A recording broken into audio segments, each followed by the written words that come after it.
Liquor కుంభకోణం ఈ వ్యవహారంలో ఎలాగైనా జగన్ అరెస్ట్ చేయాలన్నటువంటిది మనం నిన్న కూడా మాట్లాడుకుని జగన్ అరెస్టు దిశగా అడుగులు వేస్తున్నారు. కాకపోతే ఇప్పుడే కాబోవచ్చు, 6 నెలలు పట్టచ్చు, ఏడాది పట్టచ్చు. దానికి కావాల్సిన ఆధారాలు సేకరించే పనిలో ఉన్నారు వీళ్ళు.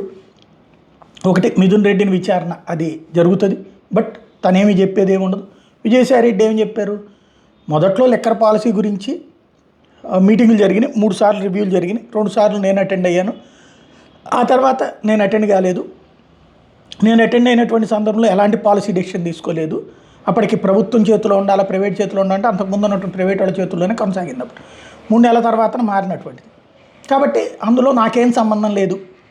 ఎట్లయితే మొన్నటిసారి మన కాకినాడ ఇష్యూలో నాకు సంబంధం లేదు, అది విక్రాంత్ రెడ్డి చూసుకున్నాడు, ఇది రాజకేశ్ రెడ్డి చూసుకున్నాడు అన్నటువంటి పాయింట్ తరహాలోనే చెప్పుకొచ్చారు. ఎట్ ద సేమ్ టైం పార్టీలో మీరు ఎందుకు బయటకు వచ్చేశారు అన్నటువంటికి సంబంధించి ఇంతకుముందు అన్న మాటలే మరొకసారి చెప్పారు. 2వ స్థానం నన్ను అంతా ప్రచారం చేశారు, తెరదొస్తూ 2000 స్థానానికి దించారు. అవమానాలు, కోటర వేధింపులతోనే పార్టీని వీడాను. జగన్ మనసులో నాకు స్థానం లేదని తెలిసాక బయటకు వచ్చాను, ఇప్పటికీ నా మీద దుష్ప్రచారం చేస్తున్నారు అన్నటువంటి వ్యాఖ్యలు చేశారు. అది మొన్న చెప్పినటువంటిదే మరొకసారి.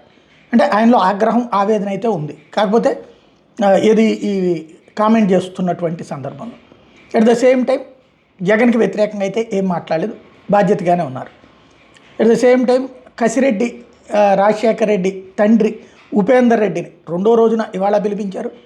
ఆయన అడిగారు, ఏంటి ఎట్లా ఉంది ఏంటంటే, అసలు నాకు మా అబ్బాయికి సంబంధాలు కనెక్ట్ అయ్యి 5-6 నెలలు అయిపోయింది, తనతో మాట్లాడి చాలా రోజులు అయిపోయింది, నాకేం సంబంధం లేదని ఆయన చెప్తున్నారు.